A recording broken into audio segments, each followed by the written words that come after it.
Good evening. Welcome to Truth Seekers. My name is Mike Fishkin. Seated next to me is Jay Saylor. It is June 28th, 2008 in Portland, and everywhere else on the, well, not everywhere else on the planet, but on this side of the planet. And if you're watching tonight, the phone numbers will be up there. I think there's 2 lines tonight, and you folks can call in anytime you'd like. And we love to talk about spiritual and philosophical truth-seeking. We really want to talk to people who are sincerely seeking for philosophic, spiritual answers to questions, and that's what this program is about. Not that we know everything, we don't, but we know the most important things, we think. And we're going to show a film on The Secret. How many of you may have bought the book The Secret, the DVD, seen the movie? I know it was well over 40 million people between the books and the DVDs, and wow. No, I take that back. I take it's like that back. 10 million, wasn't it? I take that back. Yeah, it was over 10 million. Correct. It was the 40 number came in. It was when they made. We're going to show an analysis of what they teach in this film, and when they made this analysis, it had been 40 straight weeks on the bestseller list for the New York Times bestseller list. And that's an incredible number in itself. Yeah, The Secret, and there's a lot of tricky deception in the movie, and you know, I think most of you will pick it up as we talk about it. You know, these key things.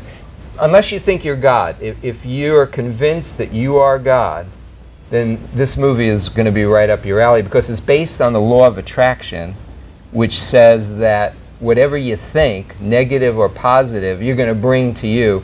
You create your entire reality.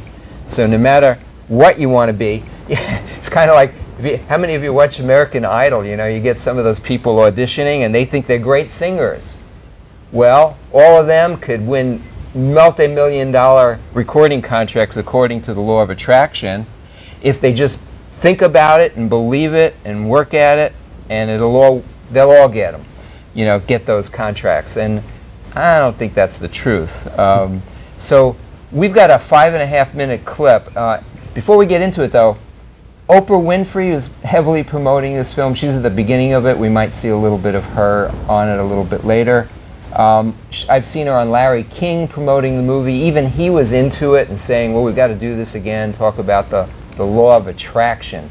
Again, the law of attraction, Oprah has been into working with people that are teaching that we are gods, you know, that we need to realize our godhood, and that we can be equal to Jesus Christ, that he came to show us that we can be identical to him, a Christ consciousness. And of course he prophesied there'd be many in the latter days coming and saying, I am Christ, or Christ consciousness.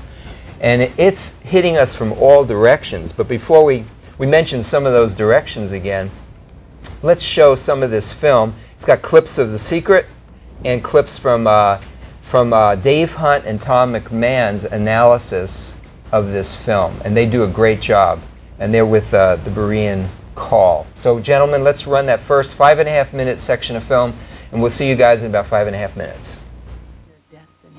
You are the author. You write the story. The pen is in your hand, and the outcome is whatever you choose. The beautiful thing about the law of attraction is that you can begin where you are, and you can begin to think, real thinking, and you can begin to generate within yourself a feeling tone of harmony and happiness. The law will begin to respond to that. So now you start to have different beliefs, like there is more than enough in the universe, or you have the belief that everything goes right for me, or you have the belief that I'm not getting older, I'm getting younger. We can create it the way we want it by using the law of attraction. And you can break yourself free from your hereditary patterns, cultural codes, social beliefs, and prove once and for all that the power within you is greater than the power that's in the world. Dave, honestly, how many people do you know who are getting younger day after day by practicing some kind of believing that they're getting younger? Tom, my wife and I just turned 81. I more recently than she. We do. You could set up a camera. You guys could bring the camera in there. I think we could have a comedy show, because she's a bit hard of hearing and I'm kind of a mush mouth, and we really get confused in our conversations. But one of the things we do agree on, wouldn't it be better if we could, instead of the next birthday is going to be 1 year older, why can't we start turning them back? And now we know that, what do they call that, the second childhood or something like that. That's not thinking exactly straight. But that's actually very much like what they're telling us to do here. Whether you can or you can't, you are right tight. Are there any limits to this? Absolutely not. We are unlimited beings. We have no ceiling. The capabilities and the talents and the gifts and the power that is within every single individual on this planet is unlimited. There is no blackboard in the sky on which God has written your purpose, your mission in life. There's no blackboard in the sky that says Neil Donald Walsh, a handsome guy who lived in the first part of the 21st century, who, colon, then there's a blank, you know, and all I have to do to really understand what I'm doing here, why I'm here, is to find that blackboard and find out what God really has in mind for me. But the blackboard doesn't exist. So your purpose is what you say it is. Your mission is the mission you give yourself. Your life will be what you create it as, and no one will stand in judgment of it now or ever. Neil Donald Walsh is the author of Conversations with God, in which he claims to have heard from God personally and dictated in his books what God told him. He and the alleged God he's hearing from make the God of the Bible out to be a liar. But then, so do all the other promoters of The Secret. Tom, you know that we lost our youngest grandson, 22 months, to a, well, horrible infant cancer. And now I'm listening, I'm watching, I'm reading, hearing what they're saying. It was our little grandson's fault. He was thinking, I mean, he was 22 months. It was discovered when he was 16 months. So he brought it on himself. Instead of thinking positively, thinking health and visualizing health, he was thinking cancer. This is really evil stuff. As I said before, it wasn't Hitler's fault. It was those Jews.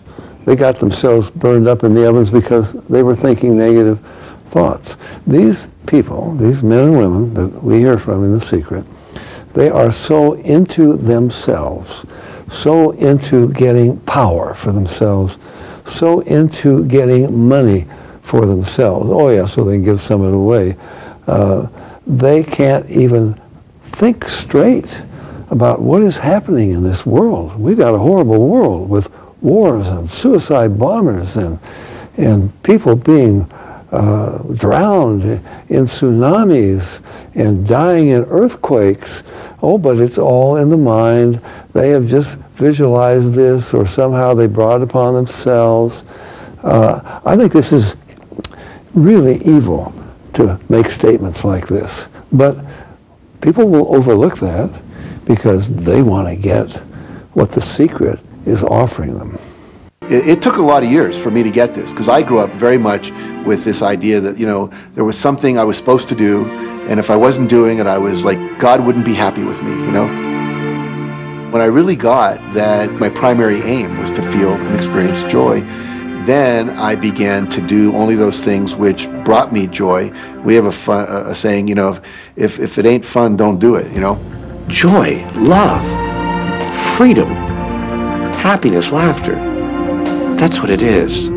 And if you've just experienced joy sitting there and meditating for an hour, by golly, do that.